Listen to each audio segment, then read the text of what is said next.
A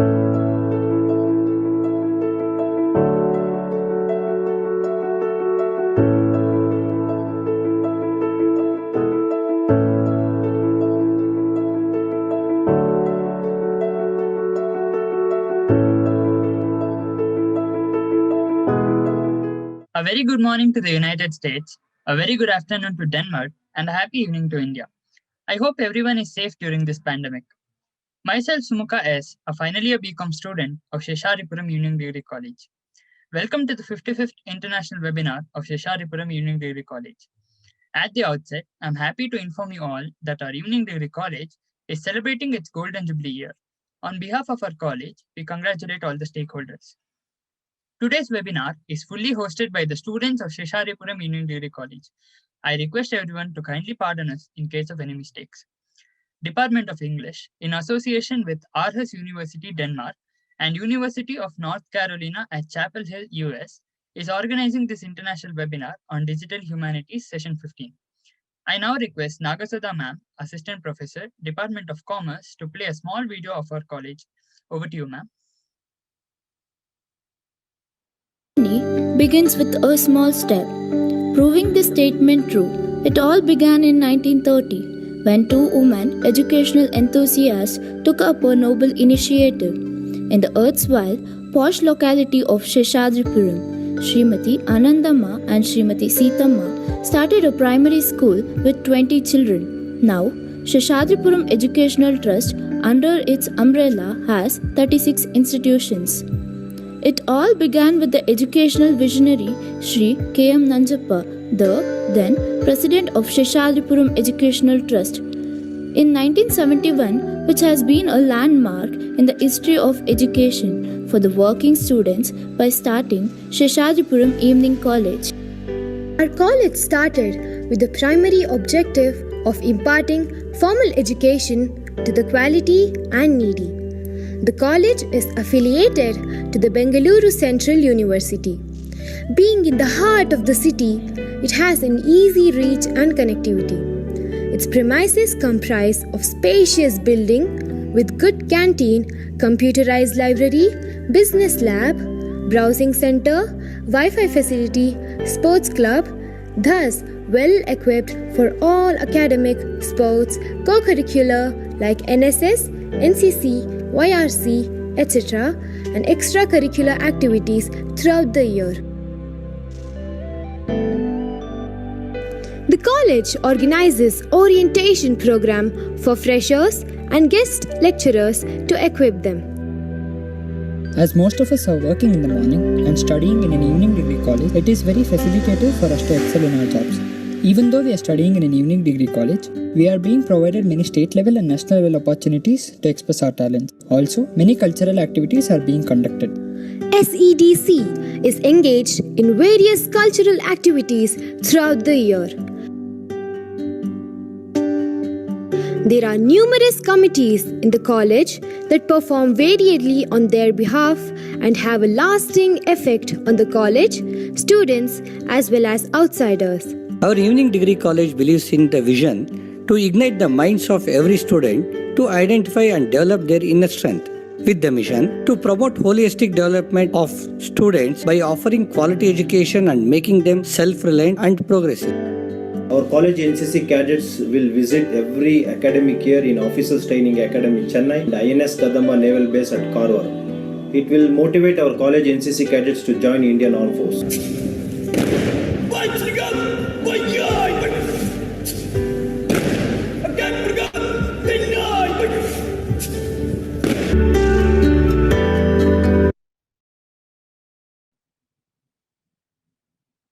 Thank you, Nagasudha ma'am. I now request Sharanya of first year BCom to welcome and introduce all the dignitaries to this international webinar. Over to you, Sharanya. Thank you, Sumukh. Happy evening to India, a good afternoon to Denmark, and a very good morning to North Carolina. I am Sharanya K., a first year BCom student of Seshadripuram Evening Degree College. I extend a warm welcome to one and all present here. Today, I take this opportunity to welcome you all to the 55th International Webinar of our college. At the outset, I would like to thank all the office bearers of this great institution and welcome all of them. Now, I would like to introduce and welcome today's first theme speaker, Dr. Helle Strandgaard Jensen. Helle Strandgaard Jensen is an associate professor of contemporary culture history at Department of History and Classical Studies at Aarhus University, Denmark. She is also the co-director of the Center for Digital History, Aarhus. She holds a PhD from the European University Institute at Florence, Italy. Dr. Jensen's work focuses on the contemporary history of mass media and digital archives in Scandinavia, Western Europe, and the US after 1945. She combines historical methods with theoretical approaches from cultural studies and media studies. One part of her research has media as the historical object of study, while the other investigates how digital media, and in particular digital archives and digitized sources, influence the discipline of history. Dr. Jensen currently works on two projects. One is a monograph about the transitional history of the American children's program Sesame Street during the 1970s. The book is based on the work funded by Danish Research Council and the European Commission's Marie Curie actions. A second micro-funded project, Sesame Street at 50, the Shapes of Digital Memory, the Shapes, uses a combination of computer-assisted analysis and close readings to investigate how social media platforms shape remembrance cultures. Ma'am, on behalf of Seshadripuram Educational Trust, I wholeheartedly welcome you to this webinar. Welcome, ma'am. Thank you so much. It's such a pleasure to be invited to be here. And as Lucia said, just before we started, it's a pleasure to be able to connect with a part of the world where unfortunately I have not been, but I guess this is a great opportunity to actually engage with scholars everywhere. And excuse me, ma'am. Yeah, Rania will welcome everyone. Then we shall start with the. Oh, I'm so sorry. That's okay, ma'am. It is our pleasure to have you here, ma'am. Welcome, ma'am. Now, I would like to introduce and welcome today's second theme speaker, Dr. Lucia Binotti. Lucia Binotti is the founder of Amarpilya, the world's first platform for experiential education, and the co-founder of Immersive Learning Collective, an indie XR studio that integrates emerging technologies in the humanities classroom. She's professor of Romance Studies and Digital Humanities at UNC CH. She also drives two honors summer programs abroad, Immersive Renaissance in Rome, and Sports Medicine and Future Smart Culture in Barcelona. Lucia is the recipient of National Endowment for the Humanities Digital Startup Grant of a Mellon Foundation Digital Innovation Fellowship and a Lenovo Instructional Innovation Grant. Since 2018, she is ILRN's House of Language, Culture, and Heritage Ambassador. Lucia is a philologist, but believe me, this is important, turned into experimental humanist. From a foundational work on material and cultural history and on mechanisms that construct linguistic and cultural identity, Binotti is imagining new paradigms of immersive learning, place, presence, and perspective for the cyber humanities.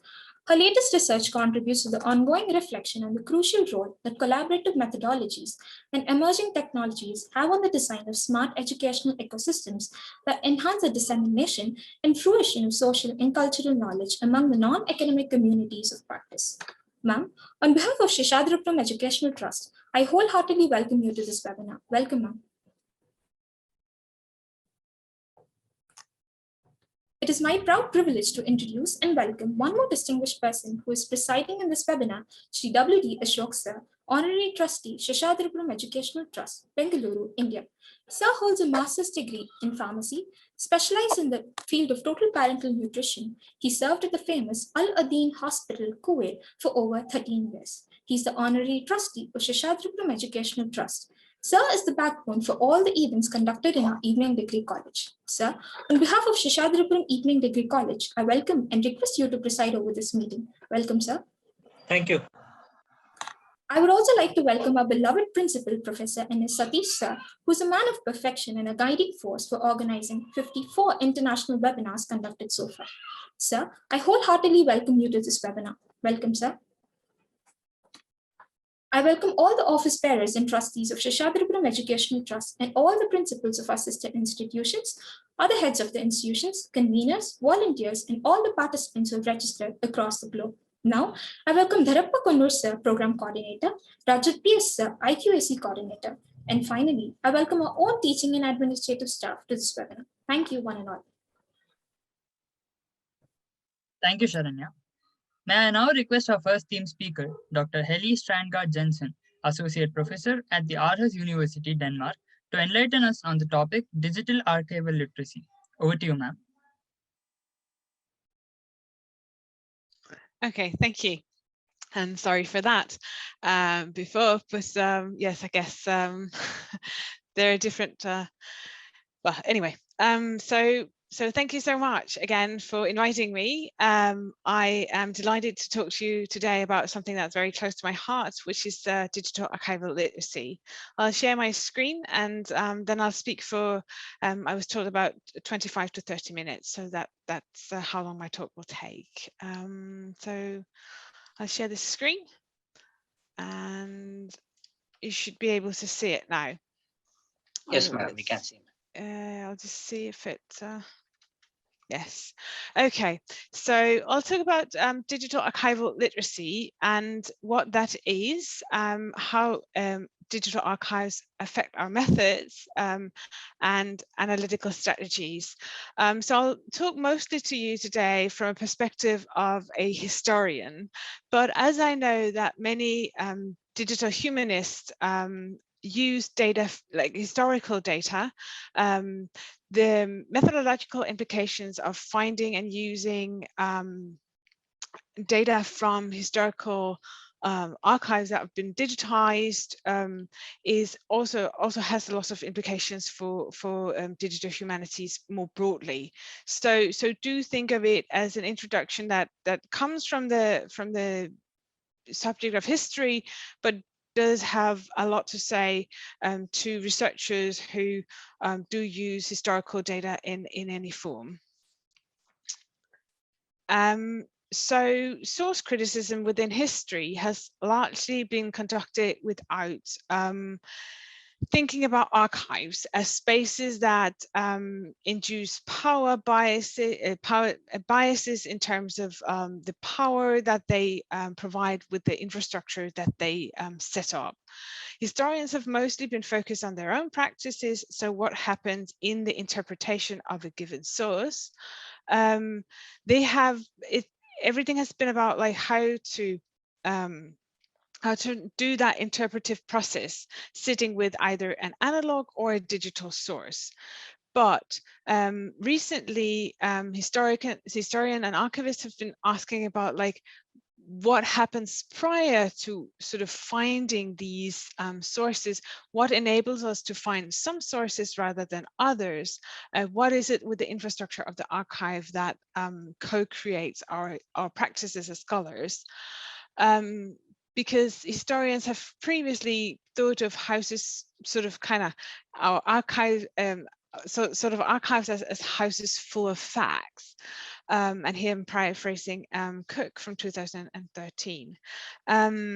However, as Cook and many others have said, analog archives as well as digital archives, well, they are powerful infrastructures. If we start with the analog archives, so brick and mortar archives, physical archives, they're they normally follow the principles of provenance. So the order and logic of the record's creator. And archival institutions, they collect, they register, they preserve, and they make collections available. And all in some of the same way, but they also, as you see, sort of when they collect, they decide what gets preserved and what doesn't get preserved. They register, and in that system, they create metadata and catalogs that also enable us to find some things and not others. And they preserve after a set of principle, a set of central, a central set of principles. And yes, again, well, they make collections accessible, and all sort of collections are in principle accessible in sort of the same way. Historians know this generally, but they're not very concerned about it. Maybe they should be, however. One example of the biases of you know, brick and mortar and physical archives can be seen, for instance, in the BBC archives, where it's very clear that the BBC only allows you to use their archives if you don't damage the BBC's reputation with what you write. So of course, you know, you can see here clearly an connection between the power of an archive and the way in which it co-creates history as we write it.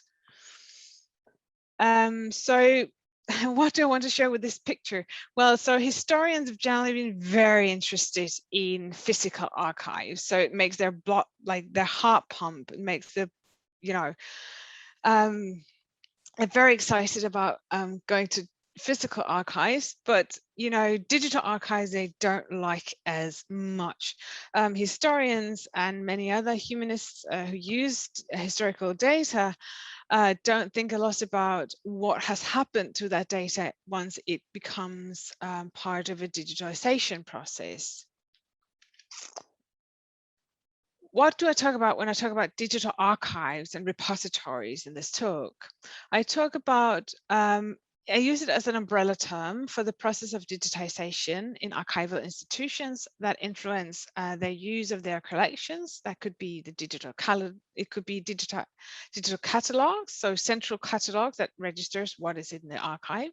It could be fully digitized collections where you have the individual documents have been digitized and made searchable, for instance, and it could also be portals that gives access to a collection of archives or archival institutions.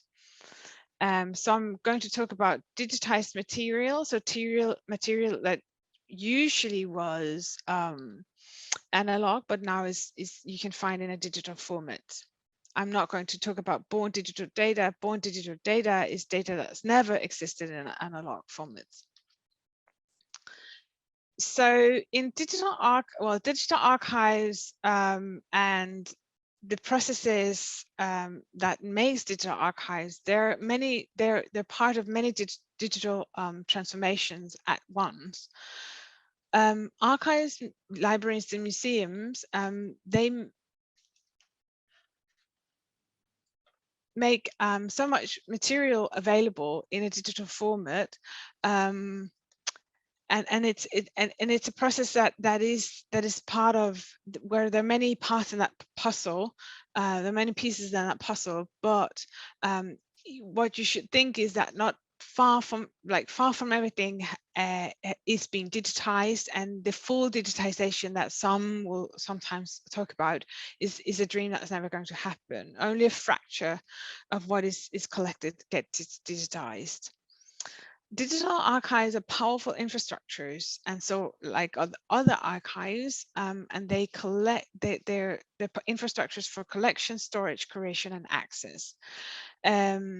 And as analog archives, they're not neutral. But there are some special problems connected to digital archives, which is that they're easy to access, and the material that is digitized gets large exposure. So digitized collections, some of the access problems or are enhanced, and they reinforce some existing problems and add new ones. So what am I going to talk like? So the process I'm talking about is, you know, here you see an analog archive. It's Archivo di Stato di Torino, and then there is their webpage where you can access some of their material. But in that process, going from analog collections to digital collections, lots of things happen. And also going from sort of a main web page to a single item, as here the picture of the little Duke in the golden chair. There are lots of methodological implications in that, in actually finding that that picture online. So you could say that, for instance, the picture of the little Duke in my former slide, but also the cookbook here in the front, well, the digital versions, they look a lot like the analog versions that you could go, for instance, to the United States or to Turin to find. And that sort of similarity in the digital image and the analog image makes the digitization process very invisible. But what you have to think about when you use digital archives is that the road travel to get to the digitized document is very different. There are other sort of organization principles, search principles, and there are very different methodological implications of finding an analog and a digitized a document. I've written this article that's called Digital Archival Literacy for All Historians, and in that article I propose that we start looking at the frameworks of knowledge, the conceptual models of the people who produce digital archives in order for us as historians or humanities scholars to understand whether that conceptual framework actually matches the conceptual framework we have for the investigations that we're to carry out.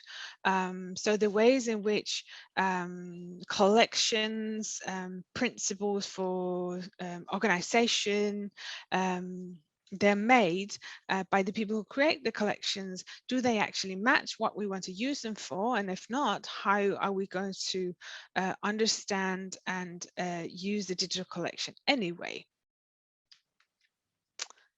So I'm going to talk about three things where digitization has the three major implications or three major things to think about. Those are economy and digitization policies, technical design, and research questions and methods. So economy and strategy is thinking about more critically about who decides what you find.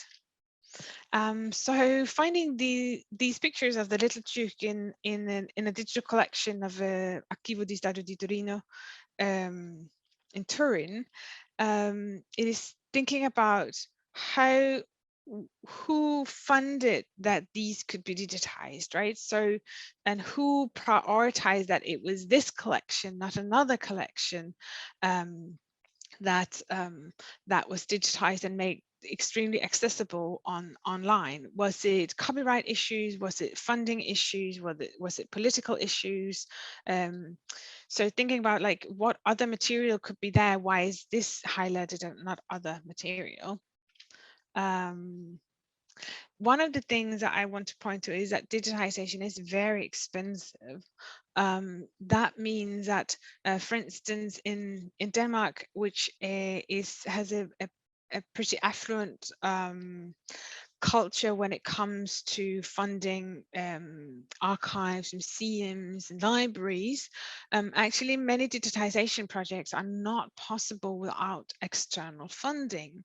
That means that an external funder has to be attracted to the project and approve of the project in order for a collection, for instance, to be digitized. And I've put this extremely conservative picture, you could say here,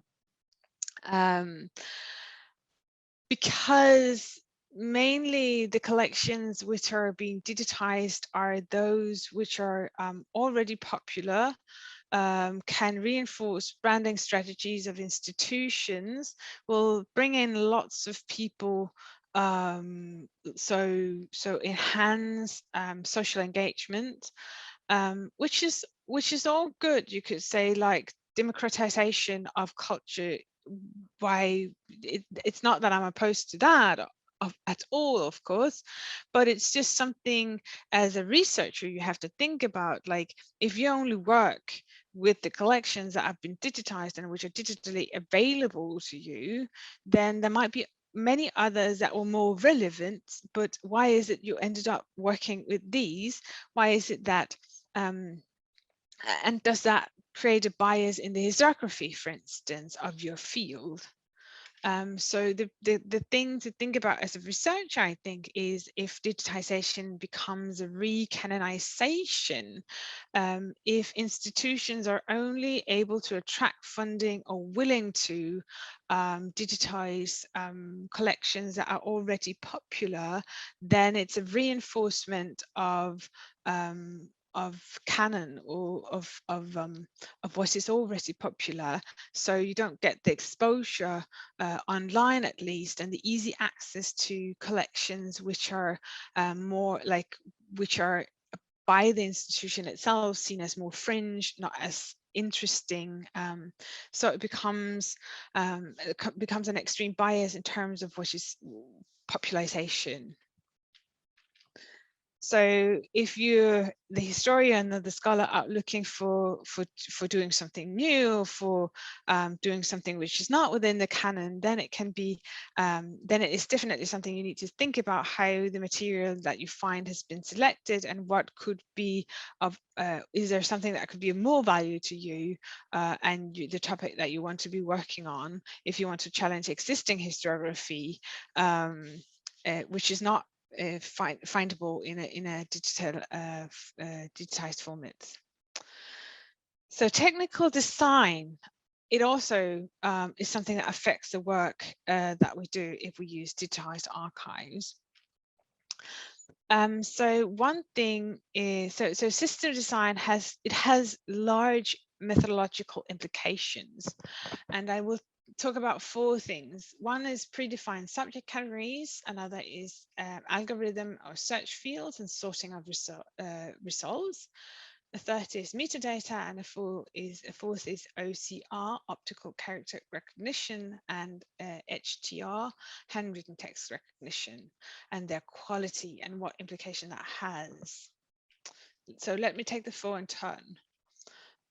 So first of all, don't be scared by me saying, like, you know, digital design or design has methodological implications, or because you're all I assume on some sort of social media, using curating social media post all the time, using hashtags, using tags, using links, using so, you know, like you know that if for instance you use a wrong hashtag or something, or you search for something wrong on your social media profile, it'll not come up, or it'll not be sorted in the right competition if the hashtag is title competition or something like that. So think of yourself as a digital creator as well, and then then the cognitive friction, for instance, with things like metadata doesn't become as high. So one thing to think about when using digitized collections is subject categories. So thinking about whether the subject categories that you find, if they fit what you want, or how to have another system in place so that your search, your methodology for what you're searching in these collections doesn't depend on some sort of, you could say, arbitrary subject categories made up by the people who set up a website where these this kind of fragmented search was made available. So it's interesting, or it's important that you think about, like, so the sources that I'm looking for, the data that I'm looking for, could it fit into other subject categories? How do I go about having a system in place that makes me more independent from the ways in which the collection was thought by the people who made it. Yeah.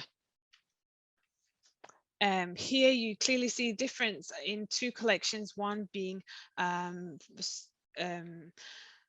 Library of Congress, which has sort of you could say very broad subject categories, whereas the Georgian Papers online follows principles of provenance, which makes it easier to understand the system behind the one that, for instance, historians are trained in understanding and using when searching collections. Also, when using search fields, a good thing, of course, is to ask whether, like, do you know what you're searching in a search field? All of us use Google all the time, and we don't have a very professional relationship with Google. But the thing is that you need to have, as a researcher, a professional relationship with your search field in the databases, for instance, that you're using. So here, does the website provide you with any information about, like, whether it's full text or free search? Is it metadata that you're searching in? Here, like, so if you use a search field and this Danish collection, you could ask, well, is it full text or metadata that I'm searching?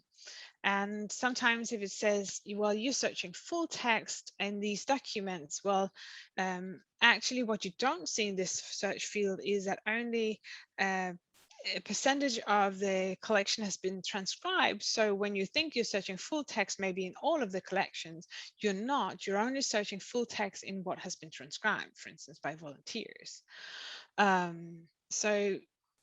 So do use those guides that tell you what it is, how things are set up, but also do have a system in place again to test out how a digital archive is set up if you're using it frequently for research.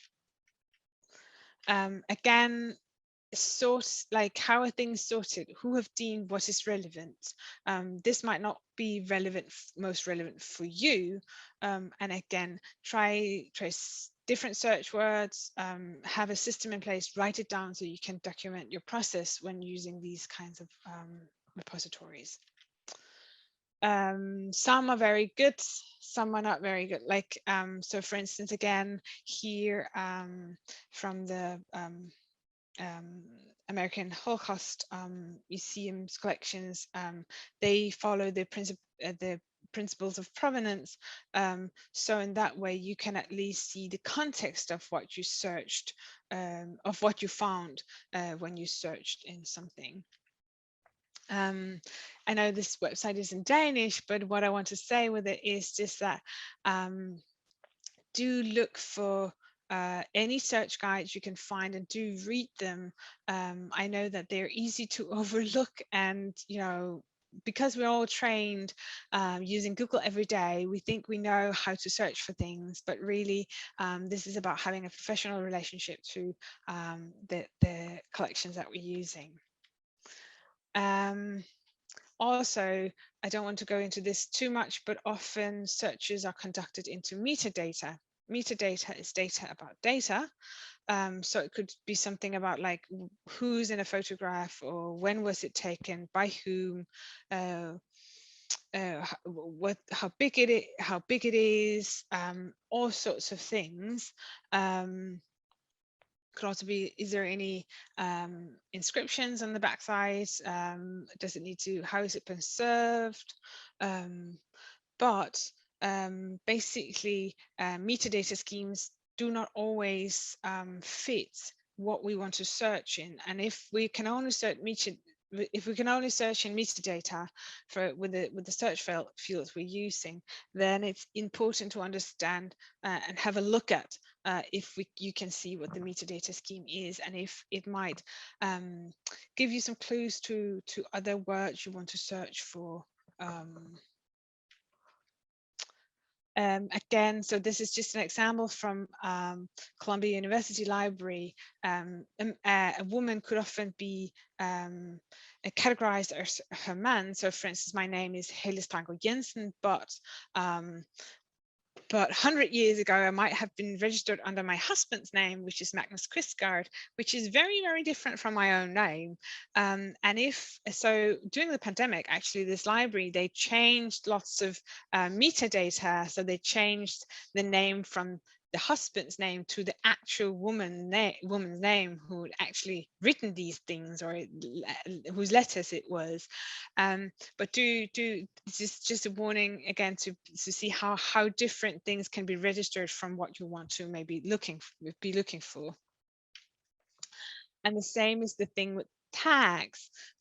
Tags can be very, very useful, for instance, searching pictures, but can also, you don't know how many pictures have tags. You also maybe want to look for like who registered the tags. Are they good? Do some sort of quality testing.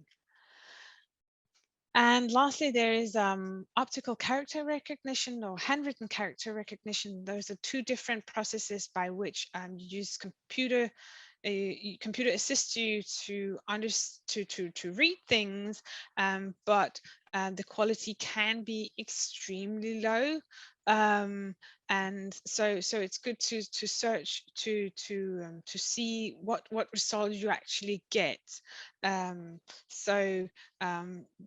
I have an example here, which I searched for one name and I got a lot of different results, and I could see the OCR character recognition was very, very low. Again, that means that that is something you have to write in your methodology section, for instance, if you rely on digital archives. And then again, there is, what do you do as a researcher? So I say, like, document your process, document how you found things actually in digital archives. That is really important, so other researchers can comment on your process, on your methodology, and the methodology includes how you found things using digital archives, because those are some extremely important methodological steps you took when you use these archives. When you search, what did you search for? What were the search words? How did you find things? Did you test out different kinds of the quality? Did you use different search entries? Those are things that you need to consider. And also, do reference, it's important to reference not the, if there's a positive, often also very distinguished historians would reference the analog source, not the digital source, even if they'd found it digitally, because they see the analog source as somehow better. But you do reference a digital source if you use a digital source, because it's also a way to credit other people's work. Archivists use lots of time to digitize things, so of course reference a digitized source. And you can sometimes use Wayback Machine to do that if you want to create a stable URL, or you can, and if not, Chicago Manual of Style has lots of suggestions on how to reference digital objects. So all of this talk about digital archives, don't be afraid. Use if you're writing a history of candy wrapper papers, then use the candy wrapper archive. It might not be the best and most professional archive you can find, and it might be the one but it might be the one you need. The only thing I say is, well, of course, use digital archives and digital repositories with digitized material. Just be critical about it, as you would with any other infrastructure you use for your research. And for those of you who would like to hear more about this, I'm not involved in this project at all, but it's an awesome project. It's from University of Luxembourg. They've made a lot of material available about historians and digitized and born digital material, and it's called Ranke 2. It's an educational platform, and it's just awesome. And here are some references. And then, you have my email. So if you want the slides, I will be happy to share them with you. Also the article I wrote, so don't be shy, just write me an email. Thank you so much for inviting me. Thank you very much, ma'am, for your insightful team address. I now request our second team speaker, Dr. Lucia Binotti, Professor of Spanish at the University of North Carolina at the Chapel Hill, US, to enlighten us on the topic, Building VR Worlds to Enhance Global Language and Culture Education. Over to you, ma'am. Again, thank you so much for the invitation. I doubt that I have ever spoken in front of 150 people in my life, probably.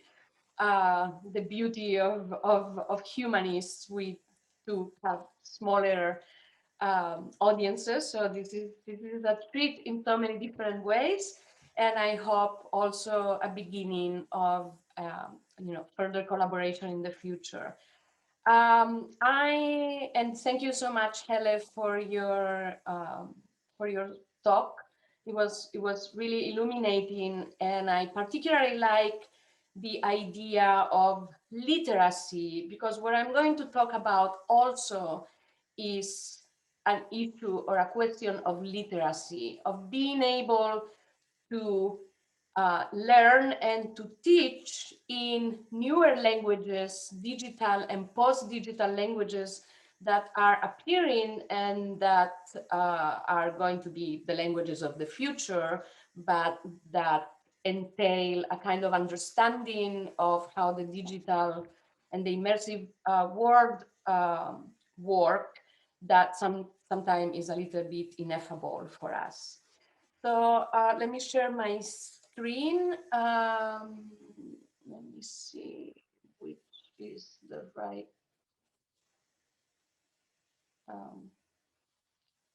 This one. Okay. Can you see it? Let me go take this away. Yes, ma'am. We can see. Okay, perfect.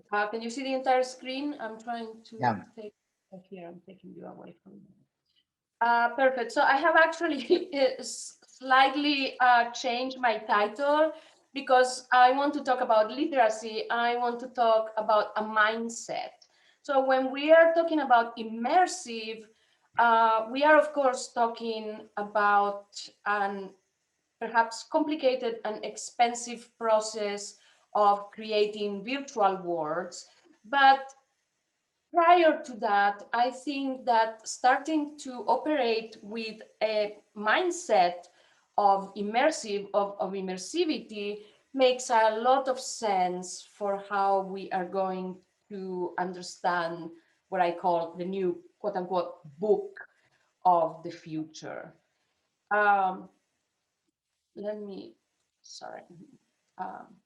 So what is immersive? What are we talking about when we talk immersive? This is a very short video that kind of collects a little bit of ideas about what immersive as a mindset is.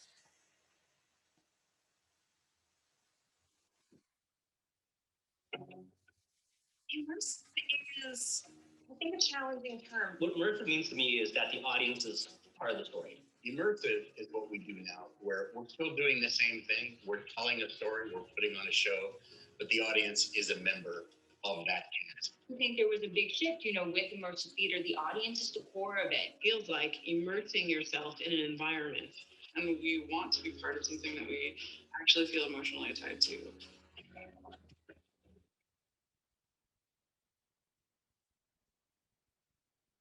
People think of it as a constraint of technology. But of course, if you think about it, that's not true. People can be immersed in a book, or they can be immersed in a campaign, or immersed in a sports game. It's like the audience actually gets to do something, and something that's affected by it. Which means everyone's still trying to figure out what immersive is. Sometimes that happens fictionally through entertainment. Sometimes that happens in a real lived experience where people need to rely on a certain software or hardware to help them make sense of or deal with that environment situation. For me, immersive is just part of life now. Immersive is, I think, challenging. Sorry, So immersive is many things, obviously. So when we think immersive technology, but we can't think immersive technology without thinking immersive methodology or immersive learning. So why immersive learning? Why don't we stay immersed in a book, as we just said, or why don't we stay immersed in a campaign and we want to move to immersive learning?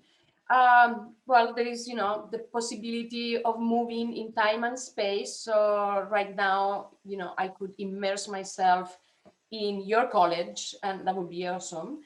Or I could immerse myself in 12th century medieval Spain. I transcend limitations in context, and most importantly is an issue of accessibility. Traveling to India perhaps right now would be very difficult for me, but if I could travel to a virtual world in which I can collaborate with you in a three-dimensional way, that would be really accessible, and at the same time it would win all of the physical limitations. So there is something to say about learning immersively. Immersive as a mindset is a humanities mindset, meaning in order to think immersively, we have to think as a humanist beings. However, at the same time, the humanities as a field are the ones that are having the most roadblocks or the most difficulties embarking on an immersive adventure. And that's mostly because immersive can be quite expensive, and because disruptive technologies are connected and related to knowing about technology. And somehow we humanists often are a little hesitant about what we consider is a change of field, or simply we don't consider that the reskilling that goes into producing and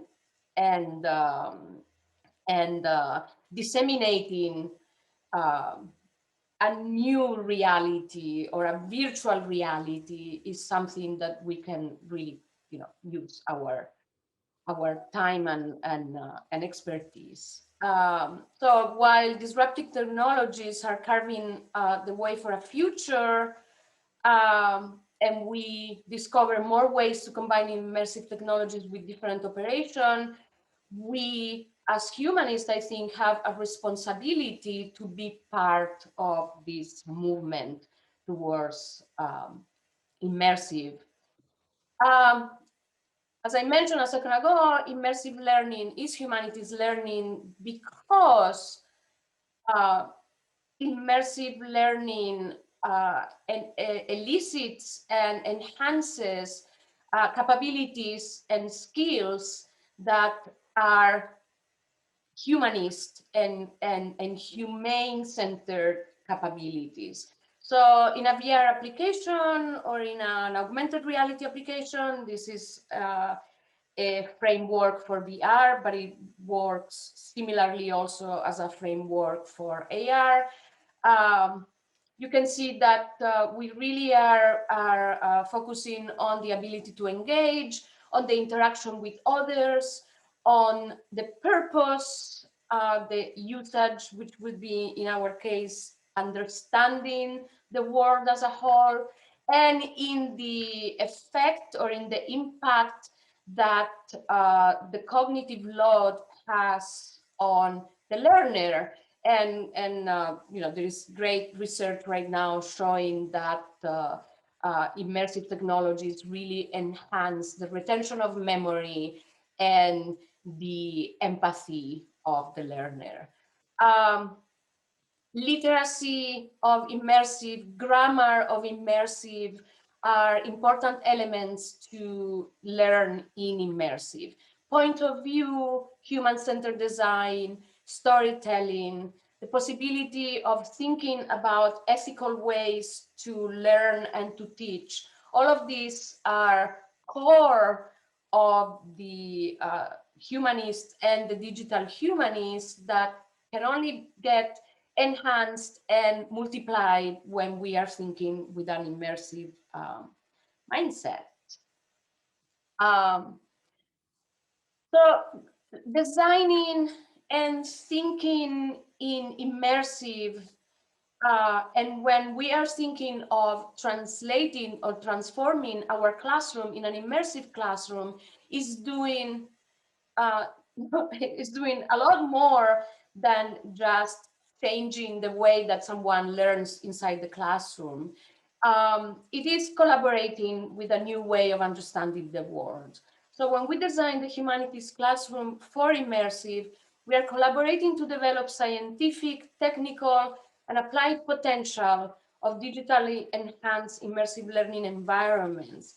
We're exploring research questions that advance a shared understanding of the needs of higher education, in my case, language learner, but in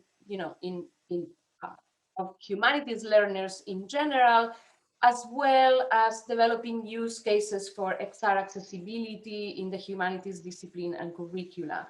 We are promoting inclusive design, and this is very fundamental. When we are thinking immersive, we are thinking of the possibility of inclusivity and equity of accessibility. And we are thinking of creating a reskilling ecosystem, an ecosystem in which skills about the workforce in the future are really enhanced by a renewed understanding of the humanities values. And we are collaborating with standard development organizations, so with W3C, with XRSI, with OpenXR, on the interoperability and the accessibility of all software platforms. So this is very important because right now, we understand the digital world as a world in which some people can access and some people cannot access because we don't have standards of interoperability.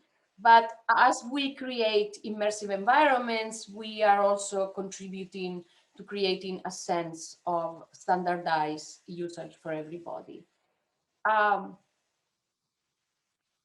So therein lies the question of what it is to have accessible immersive, right? We can have myriad of variations in terms of what it means to learn immersively and what it means to create VR environments for the classroom or for learning. When we are talking, sorry, let me move this. There we go.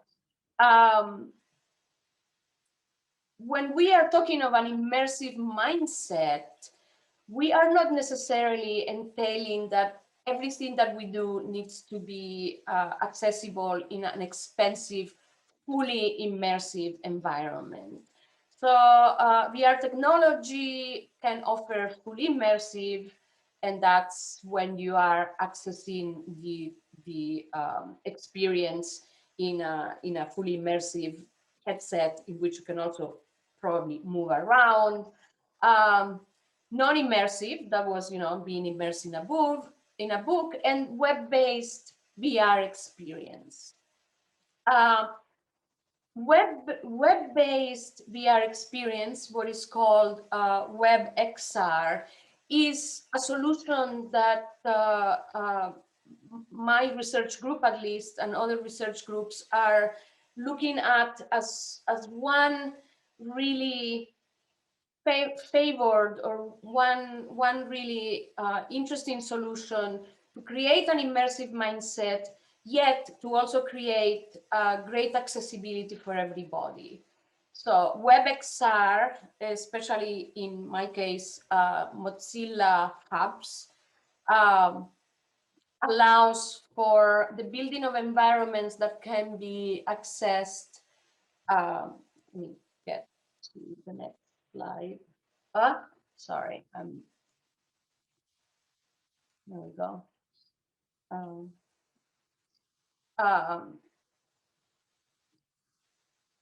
As you know, as probably this is something that I don't need to tell you again, XR stands for extended reality, which include AR, VR, and all other immersive technologies such as mobile devices with positional tracking. WebXR is a new APA standard for web developers, to create VR or AR applications without having to deal directly with each hardware. Users can only use a web browser to start viewing VR, AR content, without having to install any new plugins or any new software. So basically, you can access an immersive environment in a screen, and that allows you to think and to move in 3D, but at the same time, not to have to spend money in an expensive headset, or not to have to develop with a knowledge of programs that may be complicated to learn, and in fact, again, less accessible. For the humanists, WebXR is a way to combine the possibility of immersive yourself in a book as you would do with your imagination, but also immersive yourself in a real environment that allows you to travel somewhere else or to interact with other people in 3D, while again, not having to depend on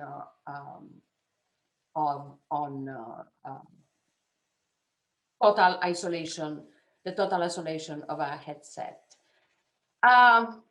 WebXR also is working on creating standards consistency and interoperability, those standards that we were talking about. So for instance, these are examples that I am not going to show you right now because of time constraints, but you can always go and look in Mozilla Hubs. Hubs, it's one of the several platforms that allows for the creation of WebXR virtual environments. And Spoke is the software that allows for easy, non-coding, non-programming creation of those environments. So it's similar, if you haven't used it before, it's similar to 360 3D Photoshop. However, if you want to really get into coding with consistency and high degree of professionality, you could always, of course, go to an XR engine like Unity or like Unreal, and this is an interesting opportunity to create collaborations between humanities departments and computer science department within a university, in which you could be teaching Unity and teaching, history at the same time. And that would be actually, this is something that we are doing here, and that is having great success. So I'm going to give you an example of what we are doing here. I apologize for this heavy text slide, but this is also a slide of example of what we are doing here. So while I think as a cultural historian and as a historian of the Renaissance, while I think that WebXR and immersive presents great opportunities for historians in general, the examples that I'm showing you here is more directly connected to the teaching of languages. And so we are looking at the possibility of extending one particular methodology, which is the task-based language teaching framework, which is already proven to increase the retention not only of a language vocabulary and grammar, but of language cultural mindset, and that is perfectly applicable to be used in VR, because then you can find yourself in an environment in which you can portray several tasks as if you were in a real environment in that place. So I could find myself right now in an Indian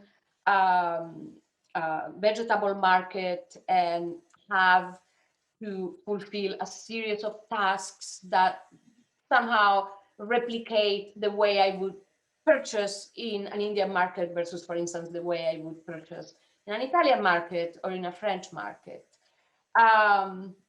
We just got this Lenovo Instructional Innovation Grant to experiment with creating several different virtual environments in Mozilla Hubs that replicate an interaction environment with several different task-based languages.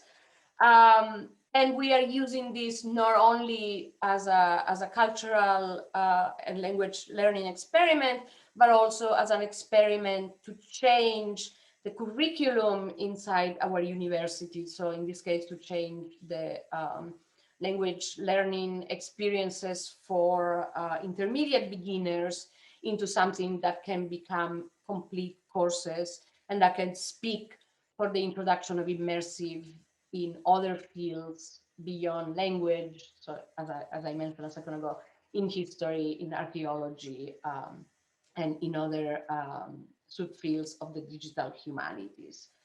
So this is the prototype of the prototype. And this something that I did with students with my students for a group of beginners English learners who are actually in Italy. So this is done in collaboration with a colleague from King's College London, from City College London, Michael MacDonald. And it's, as I say, it's a prototype of a prototype because it's done completely with Spock without any extra coding that would have made it slightly less clunky, let's say. So I'm going to show you a very quick video of how the environment works. And then, if you wanted, we could visit it, but I want to kind of make some points about this particular project. Well,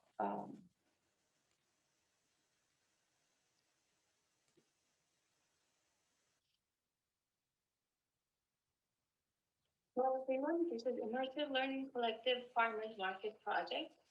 We have created a virtual American farmers market in Mozilla Hub so that students learning English can fully immerse in the culture and context of the language as they are learning and fully experiencing the language.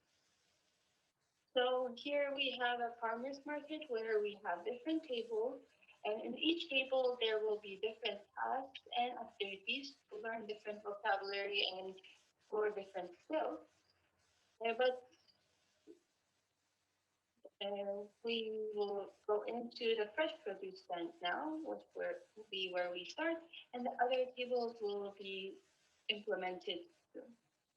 So we come for fresh produce. And then here our task is, as said here, is to pick up the correct vegetables and put them into the baskets with the correct labels. We have carrots, eggplant, zucchini, and tomatoes. So here the students will come and pick up what they want.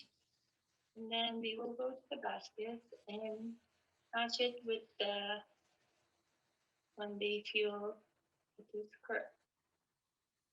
So this one goes into the carrots. And then let's say next we pick up a tomato and we go and find the tomato in here. And the tomato is at the very end. Okay. Now let's say that we don't know the difference between the zucchini and the eggplant, so we put them in the wrong places. Put the zucchini into the eggplant basket. And then eggplant into the zucchini basket. Okay, now we have a vegetable in all of the baskets. Next, what we will do is we will go around the table and look from the other side to pick our answers. So here we have our labels. So let's see. Here is, oops.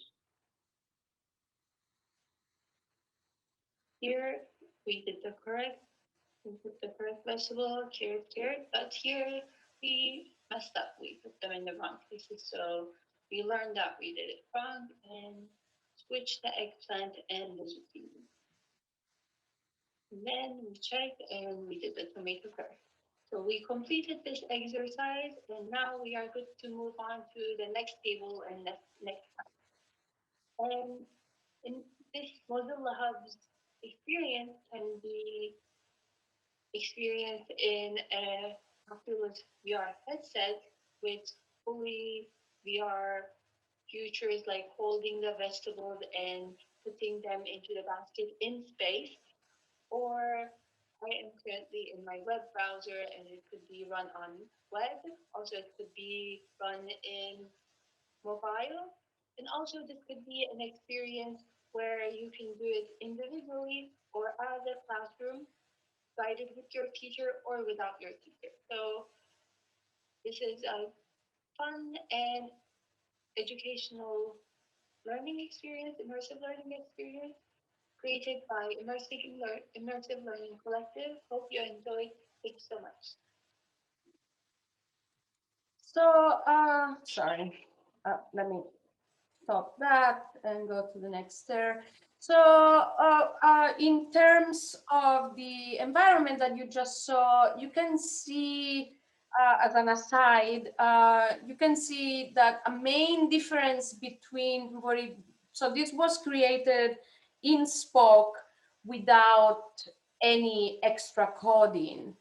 And because of that, then we depended on whatever 3D objects we could find in Google Poly and in Sketchfab for free. So one of the issues, for instance, as you could see, is that the eggplants end up being incredibly big and the carrots end up being much smaller because there is not a consistency in the 3D objects that are available in open access assets. If you were to code in Unity, then you could create your own eggplant and your own carrot. You could create your own 360 environments in ways that are much more realistic. So you can do kind of, you can go from very affordable or, completely cheap except for time and slightly, let's call it clunkier, to something very professional looking and perhaps a lot more expensive to produce, but you have this spectrum of opportunity in the middle. And as banks from museums and from centers of culture become more and more 3D and more accessible, then the possibility of recreating very rigorously philological, say, environments grows as it grows the possibility of creating a real classroom. So what do we need as humanists wanting to enter into immersive? What do we need? And I think that one of the most important things that we need to think and subsume in our mindsets as teachers is this idea of human, but also humane and humanistic centered design. Meaning we need to be able to put our students or our users at the center of the experience, and we need to be able to imagine and to translate into practicality how the experience can and will and should be experienced by someone who is part of that experience. And I'm not saying with this that we want everybody to become CEDHAR and be, well, don't worry about that. Sorry, I'm going. But so, of course, a little bit of learning about how spatial cognition works and what other aspects of our senses we are going to be using and are going to enhance our learning when we are in a 3D environment is important, but it's also really easy to learn and actually, in my opinion, very enjoyable. When we have a 3D spatial kinetic project, when we have created a kinetic 3D classroom, we have really put into use and we have really based our research onto these important core values. So we have created something that is efficient and useful for the present and future environments. We have created something that is evidence-based and that it connects creators with users in order to define their needs. We have taken an approach that is welcoming, that enables and that empower diverse users. I repeat, we are a user-centered and humane-centered kind of activity. We are letting our learners to be nimble and adaptable, and we are projecting what are going to be the needs of our now really young users in the future. I mean, our kids are completely and totally spatial natives. And we have created a style that is collaborative, that is connecting, and more than anything else, that is a change agent, that is changing the way that we understand learning in general and that we understand the humanities and the higher education classroom. And I think I'm going to stop there, actually. So that if you have any questions or comments, or if you want to get together to one of the environments that I have listed there for you, that would be great. Let me pause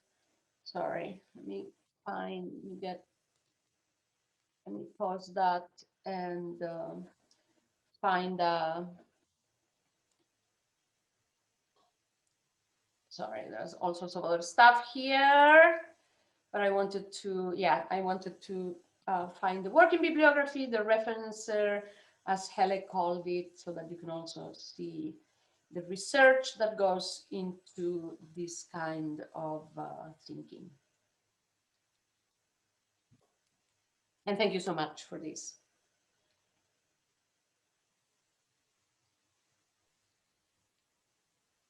Thank you very much, ma'am, for your insightful team address. Now the floor is open for the interaction. We will take up questions which we have received from chat box and the registration form. I now request Vinay Sagar sir, Assistant Professor, Department of Commerce, to moderate the interaction session. Over to you, sir. Yeah, thank you, Sumak. My first question is to Jensen, ma'am. Ma'am, can I go with the question? Absolutely. Yeah, thank you, ma'am. I can't see you, but sure. Let me again. Where do I go? There we go again. Stop share. There we go. Sorry about that. So good. Yeah. Okay. Yeah. Ma'am, my question is, how digital media affect culture and society? Oh, that's a huge question. So in terms of historical culture, you could say that mnemonic practices, so how you remember the past, how you engage with the past, how you use the past in the present, is of course shaped by the way in which the present experience and work with and remembers the past. So and I say this sort of as a preamble to stay within my lane as a historian, because you could say if you see that most people interact or engage with historical sources online, and if it's only a very little portion of, for instance, what an archive or museum or library has chosen to put online, if it's what is already popular, if it's what's because you have to attract external funding, it's what is popular, it is what creates a lot of traffic, and what you really can attract funding for, then you might end up in a situation, and I've researched different collections and different archives and seen this, where it is sort of that recanonization of the past, where it is things that we already are interested in, things that we already, and it's very sort of standard interpretation of those that we see online. And of course, that influences how we think about the past, but also then about our present and the future. So I hope that was at least a partial answer. Yes, ma'am. Yes. Ma'am, one more question is, ma'am, do you have sufficient funds for a digital archival literacy? No, well, so in my job, I'm very fortunate that I have time to do research, and I have also had external money, but because it's on the boundary of education and then what people would normally see as sort of historical research, which is more conservative and traditional and doesn't really mix with educational research or with research into digital tools, it has been difficult to carry on with some of the research projects that requires more external funding than I've been able to attract so far. Even though I've had lots of support from lots of colleagues, it has been more difficult than I'd hoped. Oh, thank you, ma'am. Thank you so much for answering. Thank you for your questions. Thank you, ma'am. Thank you. My next question is to Lucia, ma'am. Ma'am, can I? Yes. Ma'am, what tools and software are required in building virtual worlds? Yes. So as I mentioned before, there are several platforms that allow for development in XR, in web XR. A simpler and most affordable one is Mozilla Hubs, which is the platform where you see we have created that farmers market, and the software that goes hand in hand with Mozilla Hubs and that doesn't require a deep knowledge of coding is Spoke. If you, let me share my screen again for a second, and I can show you a couple of examples. Let me see. Again, here.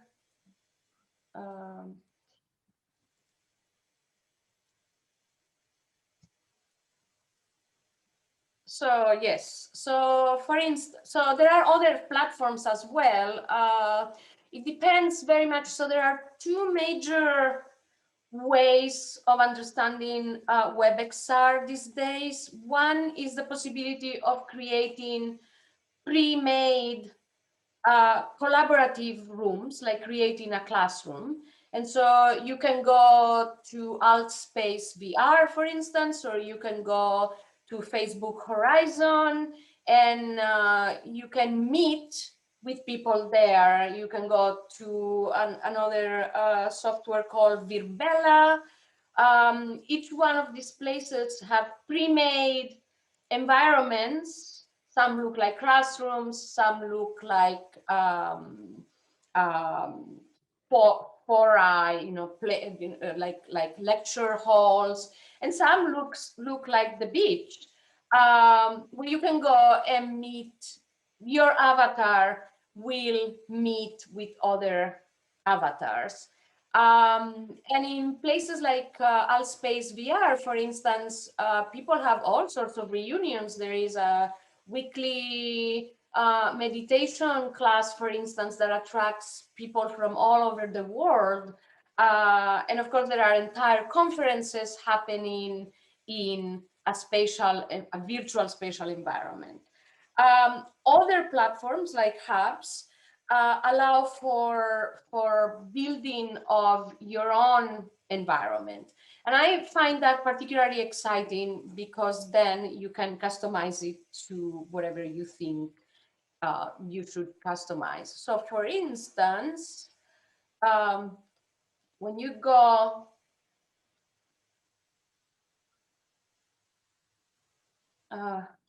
this does this all the time. I'm sorry. I have to do something different for that to happen. Is that I have to escape from here. Okay. And I have to do that. I learned that the hard way.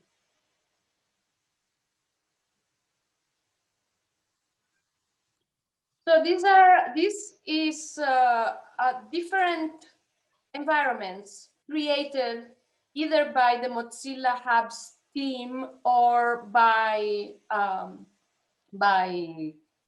random users like I am. You can see this person called Tianin, for instance, and they create a spatial room where you can move inside. So if you go here, you join the room. I accept this avatar, and now let me mute my microphone. And I enter into this room, and now I am in this beautiful. Environment in which I can move around, and it's a spring festival, and I can meet here with other people, and we can experience the spring festival together. So you have all these different scenes that you can choose from. There are several companies that create rooms for you. So for instance, in this class, you can go directly to an actual classroom, but here you have a maze. Sorry, let me go back to here. Now, in order to create your own rooms, so these are feature rooms, but you can create your own scene. And in order to create your own scene, you have these two tools. Google Poly, it's a bank of 3D objects, and Sketchfab is another bank of 3D objects, and you can create your own room adding your 3D object. If you are particularly versed in spatial computing, then you can use a spatial computing engine. I think that Mozilla Hubs likes Unity particularly, but lots of people choose Unreal. And that basically means that you are coding as if you were coding for a game environment. So you use the same kind of coding language as you would use if you were building a video game, a spatial video game. I am not a coder. Coding in Unity is difficult, and that means that Unity coders are expensive, but that also means that if you are to become a Unity coder or an Unreal coder who is also into the humanities, that's an amazing skill to have.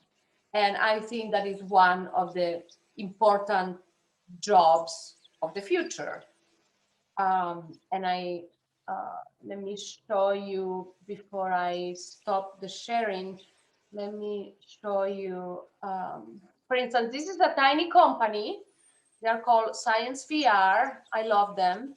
And they are a tiny little startup that creates Mozilla Hubs environments for the sciences. And so, for instance, this is an environment based on Lewis Carroll's Alice in Wonderland, and you have a lot of different activities. Okay, let me access this avatar. So now I am in this. Now I'm in this room. Let me mute my microphone. Enter the room. Now we have entered this room, which is all based on a scene from Lewis Carroll, from Alice in Wonderland, and it has all these activities that enhance logic in kids. So I'm not going to show you the whole thing, but you can see, I don't think that creating this room was incredibly difficult, and creating the experiences is based on science curriculum for logic. But you can see that this is a business. It's a great business, and it's perfect for someone who wants to integrate humanities with science or with computer science. And I hope that this helps. Sorry, again, I have to remember how to get out of here. Yes, there. Yeah. Anita Rao, ma'am, do you have any Yeah. question to ask, ma'am? Yeah, Please, I ma'am. can. The question is posed to both the resource persons. Excellent presentations. Thank you. Immersive technology is fascinating, true, where we blend computer technology with and virtual learning with our discipline. But then it becomes time and again, constantly, if students are watching this, it becomes not an alternate reality, it becomes reality.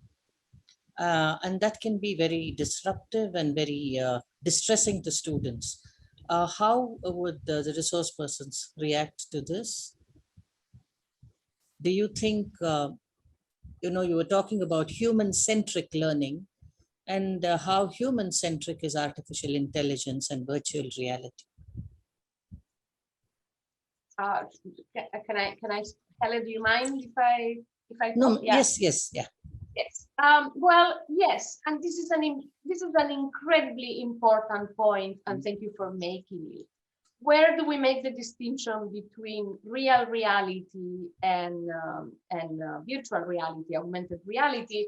How do we avoid that constructed reality becomes a way for people to communicate inequalities of all sorts and a loss of identity. So this is why I think that the humanities have a great responsibility to have a say about this differentiation and about the constructiveness and the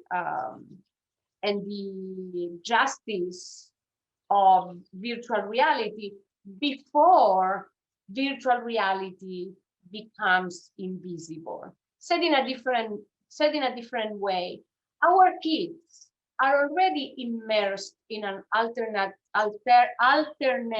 and alternative reality that has little, I'm sorry, this is my judgment, and you may disagree, but that has little thought on how important is for it to be educational.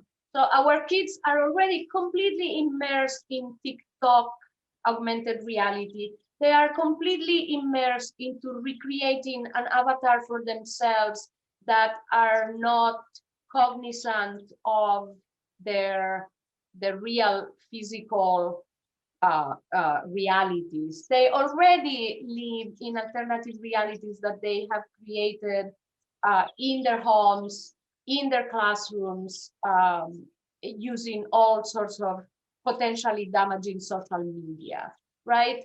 So it is our responsibility to enter virtual reality from a different perspective and to create as much as possible content that is constructive and that is educational and that is as much as possible equitable and accessible to all. So there is that aspect.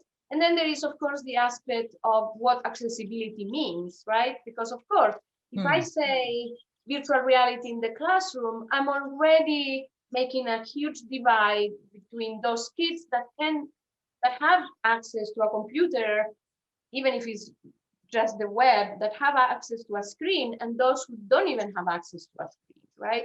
So in those two different realities, it is very important to add to any reflection or any theory of immersive the importance of educational content. How to go into transforming TikTok into an educational community, or YouTube VR in an educational community, that is a huge problem that, I understand. I understand. I mean, that is where the ethics come in, right?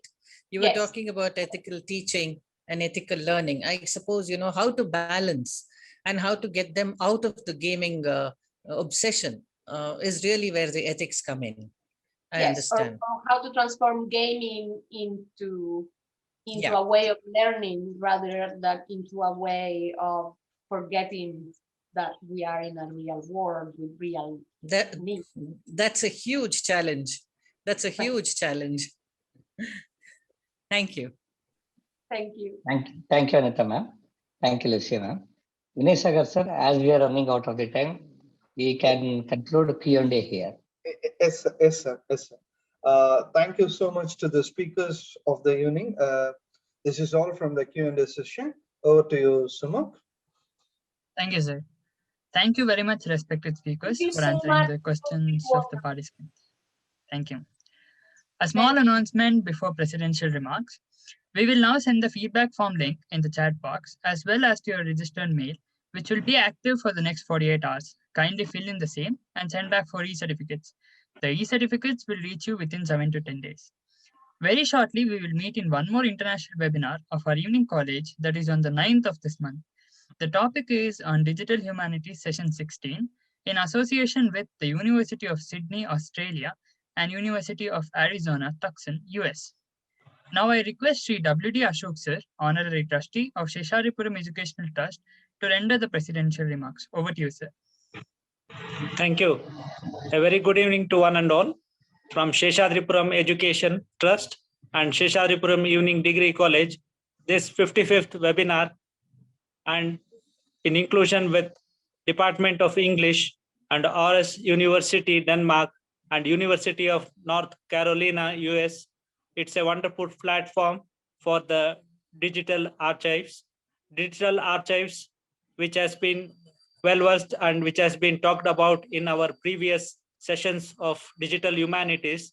In this Digital Humanity 15th session, we have just spoken up with the digital archivings and the virtual realities of today's circumstances in the humanity considerations.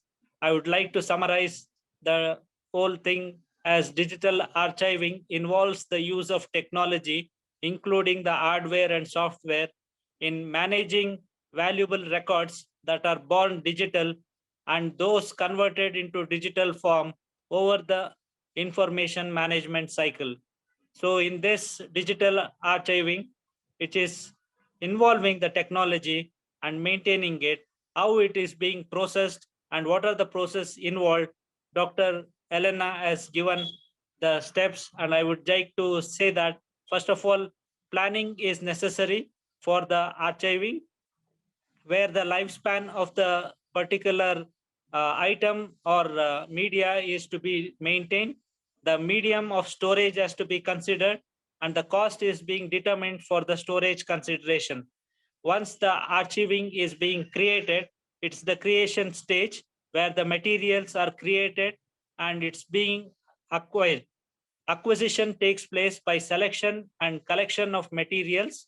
Then categorizing is being done where it is being classified and organized as a collection material. Once these things are done, then the presented or present preservatives and storage materials are being considered, where the storage packing, maintaining, storage in appropriate mediums are considered. Then decimations, the access is provided to use and reuse the digital materials for long-term and for short-term periods. Then finally, we have the evaluations where the monitoring and evaluations of digital materials are being carried out. So all this process involved for digital archives are being, I just want to again reiterate, planning is the first one, then the creation stage, acquisitions, categorizing, preservatives and storage, decimations, and evaluations are being carried out.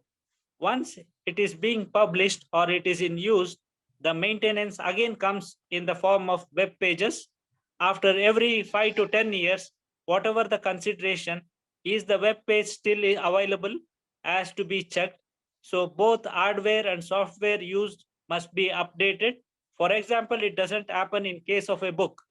Book is a physical object where it is being stored at a particular store or in a library or in a shelf. So this book is being maintained by the librarian, but whereas in the web page, it doesn't happen like that. It has to be checked what is the domain name, where the web page is available, who is maintaining it, who has the actual legality with him. All this comes into play. So need to categorize it, and inventory software are to be taken up, and supportive documents, license for the software, expiry of the software, and emulation platforms are to be needed in the digital world. So metadata are to be also maintained to see that retrieving of the materials takes place at the same time. What do you mean by this metadata? For example, you have a music file.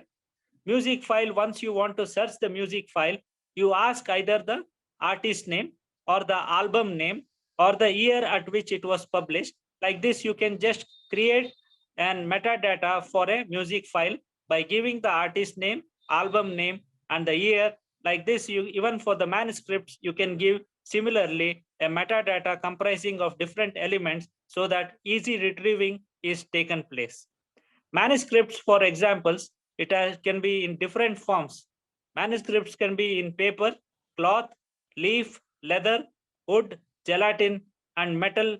All these materials can be a manuscript. So how it can be preserved and how it can be formed into a digital acquisitions are to be taken into stepwise as the process has been already said. So conservation or preservative or interventions are necessary in maintaining this at the same time. Once you convert it, it's not over.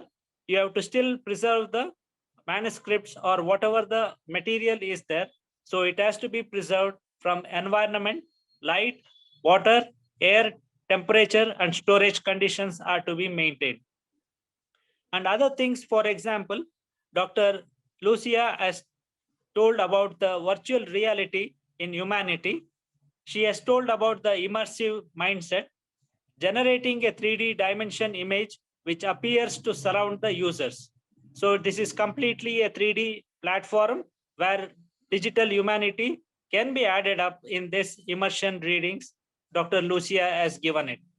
Immersion readings takes you deeper into a story than ever before.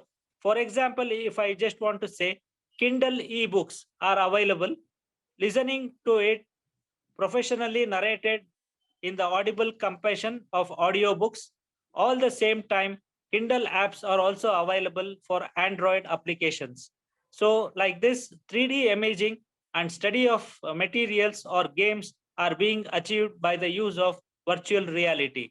Virtual reality is the computer generated stimulations of a real or imaginary environment in 3D forms with a total closed headset. So this is completely a new thing and which is being utilized for many of the games, as Dr. Lucia has said, which has to be seen in the further stages and accomplished in importance if given by. So with this, I just want to thank the platform is brought about by the coordinators. I just want to thank coordinator Rajat, Darapa sir, Vinay Sagar, and also students of Seshadripuram Evening Degree College, that is Deepika, Sumaku, all have participated wonderfully. I just want to thank NS Satish sir, principal of Seshadripuram Evening Degree College, to have brought this successful event of the Digital Humanities 15th session. Thanking one and all. Good evening. Thank you, sir, for rendering the presidential remarks. I now request Deepika of first year BCom to propose the vote of thanks. Over to you, Deepika. Good evening, one and all. Myself, Deepika M., a first-year BCom student of Seshadripuram Evening Degree College. It is my proud privilege to propose vote of thanks on behalf of Seshadripuram Evening Degree College on this occasion. I would like to express our sincere gratitude to Dr. Helle Strandgaard Jensen, Associate Professor at Department of History and Classical Studies, Aarhus University. Yes, ma'am. Yes, ma'am. I would like to express our sincere thanks to Dr. Lucia Binotti, founder Amir Bilia, for presenting an excellent theme talk on building VR and culture education. Thank you, ma'am, for your valuable words. Thank you very much. Thank you, ma'am. Thank you once again. I express our sincere thanks to Shri W.D. Ashok sir, Honorary Trustee, Seshadripuram Educational Trust, for rendering the presidential address. Thank you, sir. Thank you. My special thanks to our beloved, young and energetic Principal Professor N.S. Satish sir, who is the robust of our Seshadripuram Evening Degree College. Thank you, sir. Thank you. I would like to thank Dharappa Kondu sir, Program Coordinator, Rajat B.S. sir, Coordinator IQAC, who have helped us to materialize this webinar. I express our gratitude to all the principals, conveners, and members of our sister institutions and other colleges, academicians, research scholars, students, and delegates across the globe for participating in this webinar. I would like to convey our heartfelt gratitude to Seshadripuram Evening Degree College for giving us, the students, the special opportunity to host this international webinar. We will ever remain grateful to our teaching and administrative staff for your support. Thank you, one and all. Thank you, Deepika. Once again, thank you, one and all. Principal, sir, can we conclude the webinar? Yes. Thank you, Ashok sir, for joining with us, sir. Thank you. Yeah, thank you. Thank you, Lucia ma'am. Thank you, Helle ma'am. Thank you.